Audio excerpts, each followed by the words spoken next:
Hey guys, welcome back to a new video.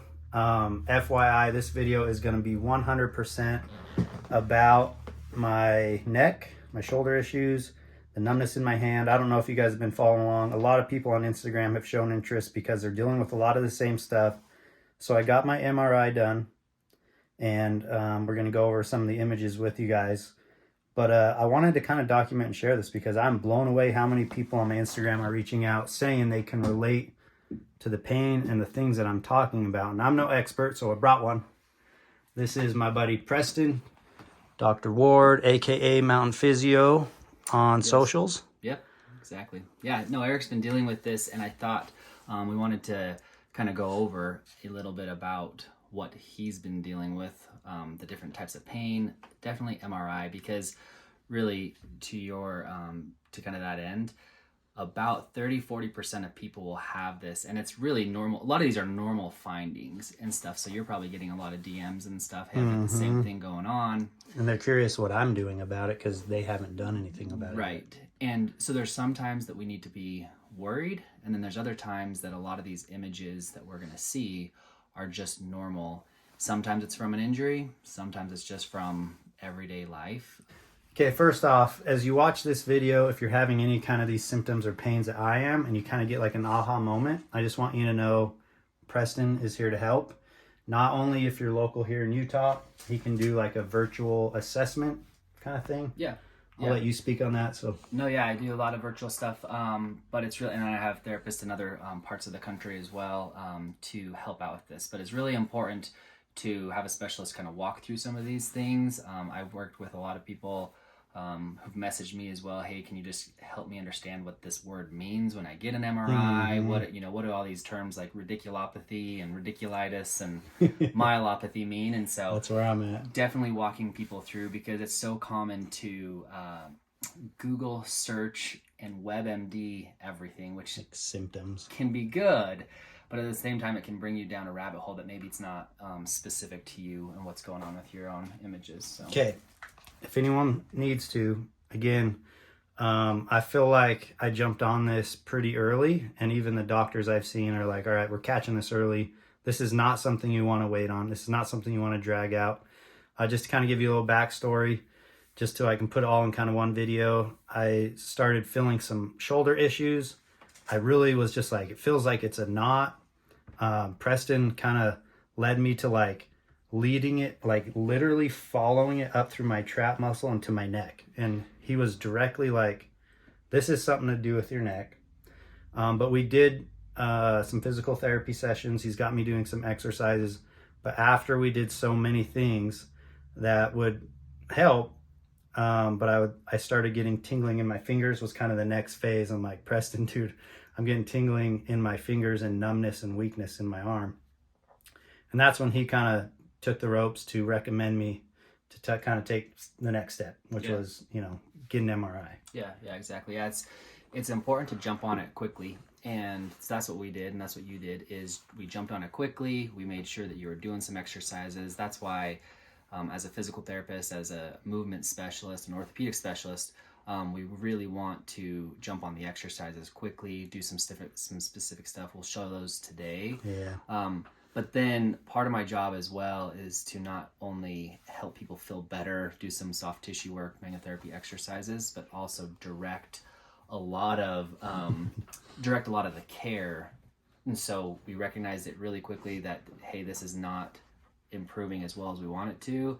I was doing some tests, looking at some different weakness and different extensors of your arms and things, and saying, hey, this needs to be addressed with some medication. We need to get an MRI. We need to really go down that next step to potentially just prepare you and really, again, get a head start on this. So that's what we did. Reach out to him with questions and maybe even set up a virtual assessment. Or if you're in Salt Lake area, can meet up. Or Absolutely, yeah. Yeah. No, thank you. My contact information is on Instagram. It's mountain_physio. That's MTN_PHYSIO. It's mountainphysio.com. That's the best way. You can go right on, you can schedule an appointment. It's all automated there, so you schedule an appointment, get on the books and everything. And then if you really want to email me, my contact information is on there that you can send me different results. If you want to just talk about whether it's an MRI you've had or it's different things that you've done that you really want to see what's the next step, I do that as well, and do free consultations as well. So I want to spend 10-15 minutes and do free consultations for people just to help them, direct them the right way. If I can't help you, then I want to direct you to the right interventions, the right providers, clinicians, and things like that. For you, in this case, Eric, it was, let's get you an MRI, and so let's direct you to the right way. So yeah, definitely reach out to me. I appreciate it. I consider myself to be pretty healthy, pretty active. I have my whole life. We're going to show you some of the MRI images that I got just recently, and today is the first time I'm going over them and seeing this like in picture, you know, internally. It really helps me understand exactly what's going on, because, you know, for anybody who's not used to having some type of chronic pain, you're like, literally, how can this be? What is going on? And you want the answer. So we're going to jump into it with Preston. So I wanted to go to his MRI because what happens is people will receive an MRI. It has a lot of big words in there as well. They'll start doing some internet searching like you did, Eric, and start getting a lot of these treatments and stuff like that.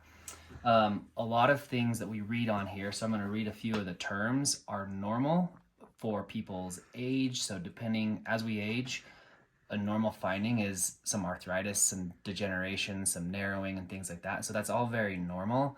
What we paired it with Eric's findings were some abnormal findings where we see some weakness on the clinical exam. So that's why it's really important to pair an MRI with a clinical exam. So many people want to jump first thing to an MRI, and that's not recommended because it has a lot of information. MRIs are very, very specific at telling you what's going on with everything. Upwards of 30 to 40% of people will have images, have abnormal findings on their images, but it doesn't mean that they're symptomatic at all. Mm-hmm. So that's a really interesting point. So the first step isn't go get an MRI. The first step is really have a clinical exam, have it looked at, and then if we make that decision of we need to get an MRI, we'll do that. If you look here at your MRI, so this is interesting. This is a sagittal view. So what it is you can see maybe here, his jaw would be right here. This is a cut through his body. These are sections that are 3 millimeters. And so an MRI is just a lot of different pictures stacked on each other. And if you look right here, right in the middle there, that's C6 and C7. And you can see that there is a disc bulge there. So what we're looking at right here is your spinal, is the spine itself, the discs. This kind of gray area in between is obviously your spinal cord. And then this is the space in between your spinal cord where a lot of the cerebral spinal fluid or some of the fluid sits. And there's a little bit of encroachment on that area. If we go to this view now, so now this is looking at you. Down here would be your back. So you're lying on your back. Your head would be up here. And you can kind of see the outline of the spinous process there, that little V, your spinal cord right here in the middle. Which is the white part in the middle, right? Yep, which is the white part in the middle. And then what we're looking at is kind of these areas that jut off to the side, and those are the nerves that come out of your spine. This is a good example right there. So then if we move through this, just picture by picture, we can kind of see that there may be some narrowing right there. On this side right there, some narrowing. Which is my left side, huh? There's, which is your left side, exactly. So that's why these are really nice to see. Again, not necessary all the time unless it's paired with some abnormal clinical findings. So I think on exam, it showed that there was a disc bulge at C6, C7 with mild spinal canal stenosis. So stenosis basically means you have your spinal cord sitting in a hole like this right here. Stenosis is just a little narrowing on that. Again, that's part of age. As we age, we get a little arthritis that causes that. A lot of times people think that an injury causes this. It can, and it also can just be part of life, just doing aging and stuff. Heavy backpacks, maybe. Heavy backpacks, lots of heavy sheds can do this. No, I'm just joking. But also injuries can. And then it showed that there was, I wanted to say this, and then there was severe neural foramina stenosis. So mild stenosis, barely on the spinal cord, severe off to one side, that left side, meaning that there's quite a bit of narrowing on that left side, which is what you see when you look at those kind of, this area right here. You can see that there's some severe narrowing there versus on that side. Mm-hmm. So interesting, a lot of words there, a lot of verbiage. Again, the first step is exactly what Eric did, where he called up myself, a physical therapist, a movement specialist, said, hey, what do I do? What's going on? Get them going on some exercises, because that's going to be the first thing you do, and the last thing you do is exercise. So you kind of cut out a step, multiple steps probably, save you some money, different things like that. But did some exercises, recognized that, hey, this isn't normal. We got to go a step further, get an image, get you on a steroid pack, some medication, and then potentially the next step would be an injection. And then the next step, if that's not getting better all along doing the physical therapy, would be potentially a little surgery there. Mm-hmm. It's not life or death. Don't feel like this is the end of you, because this is all kind of part of just aging and things like that. So a lot of this is very normal. The abnormal part is some of this stuff going into his arm, and that's what we want to address with some exercises. All right, Preston explained it a lot better than I could. So just to remind you guys, feeling some tingling in the fingers, and literally like certain stretches and movements will either intensify that or take it away. And again, it's all because of that pinched nerve, I guess. Mm-hmm. So Preston's going to walk us through some movements and some exercises that I'm going to do moving forward to strengthen the muscles that are weakening. And the exercises are specifically for what? Yeah, so since this is to do with nerves, we're definitely going to do some nerve gliding. Nerve gliding is basically, if you think of your spinal cord that sits in the middle and your nerves connecting to that all the way up to your brain, we're going to do some of that nerve flossing. Because what that's doing is basically, we think about it like flossing, using floss in your teeth, moving that nerve back and forth to decrease the sensitivity, to decrease the irritation along it. It was really interesting that you have that knot in your back, and that's associated with that C6, C7 muscle. And so we knew that there was something going on with C6, C7, so we're going to mobilize that area. We're going to try to get things moving. Again, just want to say thanks to Preston for walking me through this whole thing. This is out of my norm. Like I said, I typically just feel really good, and I go 100% in the gym. I go 100% on the mountain, and the goal of me doing all this crap is getting back to me being 100%, so I can be 100% in the gym and 100% in the mountain. It's shed season, and I want to get back out there. I'm going to toss this on a tripod and just kind of let you guys sit back and see what we're doing. Discs do heal. They do kind of go back into place, we'll say. It's not that they're necessarily out of place, but some of the particles are and stuff. So we want to really load that. And the nice thing about discs, just like muscles, is getting so tingly right now. They respond. They respond really well to loading, and that takes it away. Yeah, right there. That does right there. What about putting your arm up on your head? I think it's when I lock my back and really have my head high that it gets it worse. Yeah. So why that is if you have your neck like this and you're extending, then you're putting some pressure on that area where that nerve is shooting out in the back. So it makes me want to be a sloucher, dude. So it'll get better. It'll get better. Don't worry. One thing that you want to do. So these are nerve glides. Put your arm up. Yeah, scoot over here. Put your arm up like that.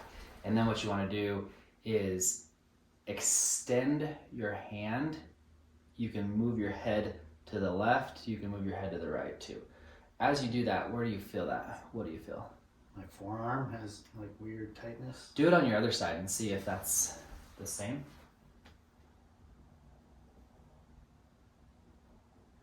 No.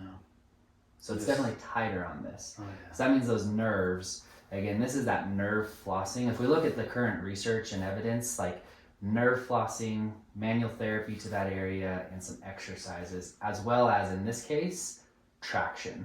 So traction is that pillow that you bought, I think, right? You bought one that's gonna basically kind of help distract his head. Lie down on your back really quick. On my back. Yeah.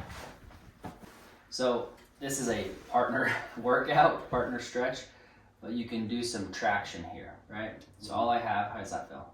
Good. So all I have is a towel. Go ahead and lift your head up. All I have is a towel or a hand towel. Hook it underneath his head there. You can have someone kind of just do some traction and pull. He has a pillow that's gonna do this as well. There's pulleys that you can put over the door. But this right here is just to, again, get a little bit more space and relieve some of the pressure on that disc and on that stenosis. Let's see here, do I relax?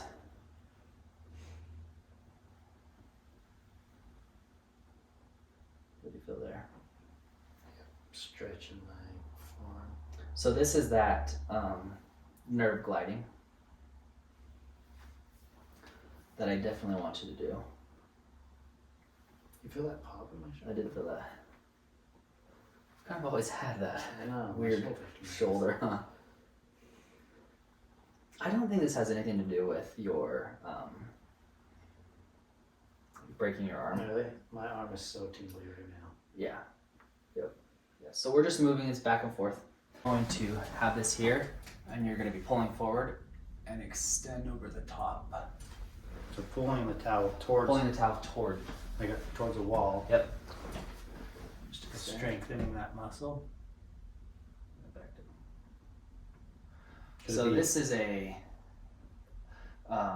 It should be down lower, Okay, that's right at that area, so that you're kind of hinging over the top of that. Mm-hmm. And this is part of remodeling that disc, or really providing some strength to the posterior fibers of that disc. You're going to be narrowing that area, but we also kind of want to work into that so that it decreases some of the tension on it. From here to here is like numb and tingly bad. How about a stretch here? It's like right there. Stretch here. With tingle. Same. So we can stretch those muscles, again, stretch those nerves. That's a lot of what we want to do. That traction is going to be number one. This is going to be as well, I guess number two, but a lot of the nerve glides, a lot of the traction, and then a lot of that rowing where we're just opening up your chest and really kind of strengthening back here as well. Think about this. So do a chin tuck where you think about almost bringing your chin back like you're giving yourself a double chin. That hurts my neck bad. So that hurts here. What about down your arm? It just sends the tingles worse. Like it's pinching it worse. We still need to work the cuff there. Yeah. I would still keep doing those just because as bow hunters and anyone with shoulder neck issues, strengthening that is really important. But I put a lot of emphasis on the traction, put a lot of emphasis on the nerve glides, put a lot of emphasis on the rows, so that posterior cuff, rotator cuff stuff's gonna help with that as well. So We can do that. yeah, but it'll get better. We'll get you back. We got to get better. I'm ready to go get some more sheds. We'll get you picking up sheds. Well, I hope through this process, whether it's this video or maybe even the next, as I document the journey, somebody will learn something or contact Preston and try to get your situation better. So she wants the beef jerky. Yeah, so my next step was to get a steroid injection. It's like, I'm nervous a little bit. I don't love needles, and they were telling me they do it under x-ray to like make sure they get it in The right spot. to the right spot, and they twist the needle and have it shoot to the right side. So I'm gonna let Preston talk about that. But up to this point, that's where I'm at, and that's next step. So most likely they'll do it at C6 area, but C6, C7 is that disc bulge. The way the spinal fluid flows is down in the back up.